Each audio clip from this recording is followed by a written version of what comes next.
Hi there everyone and welcome back to the channel.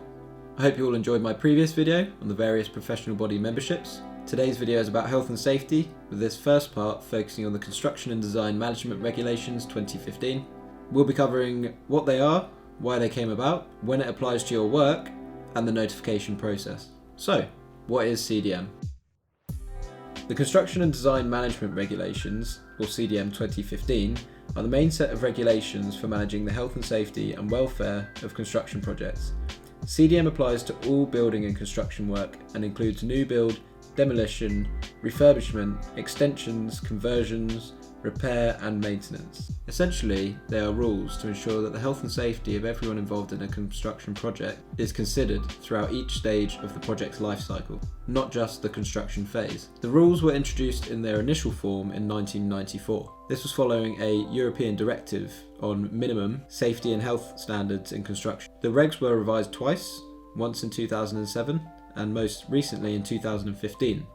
The reasons for the latest revision were the perception that the regulations had been overinterpreted, a belief that the coordination function in the pre-construction phase was often a bureaucratic add-on, adding little value whilst also being costly. The rules were not having the desired effect, construction sites were still seeing poor standards of practicing safety. These issues led to the 2015 version receiving a restructure to make them easier to understand, and there'd be less room for interpretation.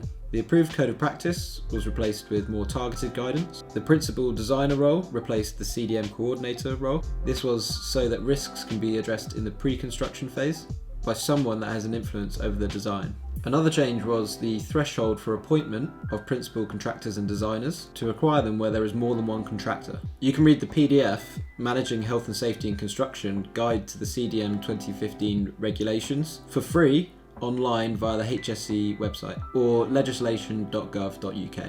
So just to give a quick overview of this document, Part 1 is the introduction, covering application and interpretations. Part 2, client duties, covering the duty holders in a construction project, appointments, notification to HSE and application to domestic clients. Part 3, health and safety duties and roles, covering the duties of the designer, principal contractor and contractor. Part 4, general requirements for all construction sites.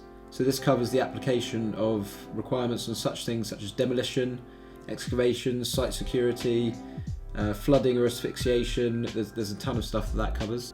Part 5 is a general section covering revocation of the 2007 regs. This covers any changes or anything removed.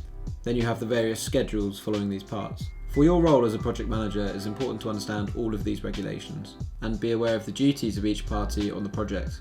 Pay close attention to Part 4, as these cover the legislative requirements for all construction sites in the UK. It is the contractor's responsibility to comply with these, but to add value as a project manager, you can always be vigilant and you should be looking out for these things when, for example, you are on a site visit. Any breaches should be reported to the principal designer, and as good practice, keep records, take pictures.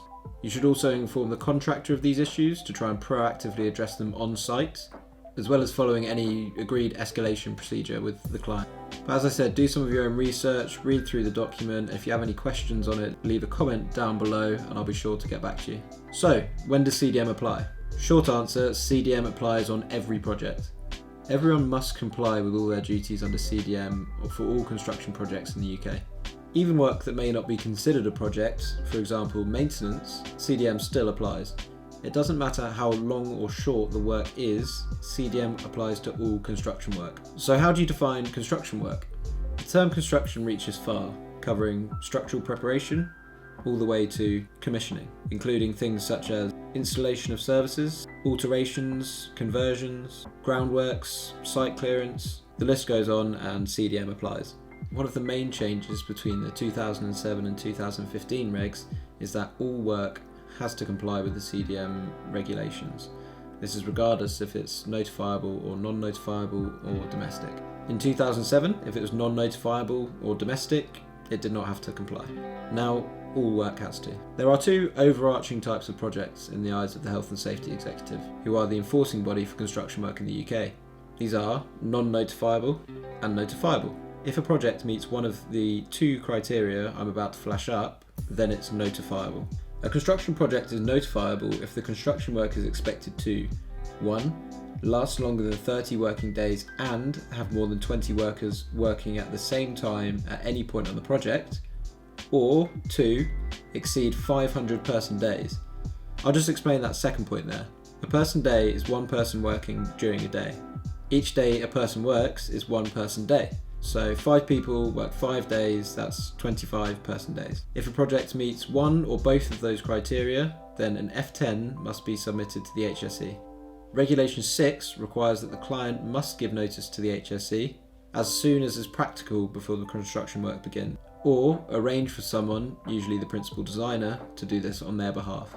The F10 should include all project information such as location, contacts, the local authority where the project's taking place, declaration of duties signed, time period the work's going to take place in, and a general description of the project. This notification must be done now using an e-form as manual notifications are no longer accepted. Confirmation of notification receipt will be received shortly after submission. Any details that are not available at the time of submission must be submitted before construction works take place. And that's all for today, a quick guide to CDM, how it came to be, and touching on some of the key details. The next part of this episode will be on the duty holders and the relevant documentation required under CDM 2015. I really look forward to any feedback you have. Please leave it down in the comments as always, and I'll be sure to respond. Thanks for watching. Consider giving this video a like if you enjoyed, and subscribe if you would like to see more. Oh, and a side note, I've left a ton of good resources for your own research down in the description.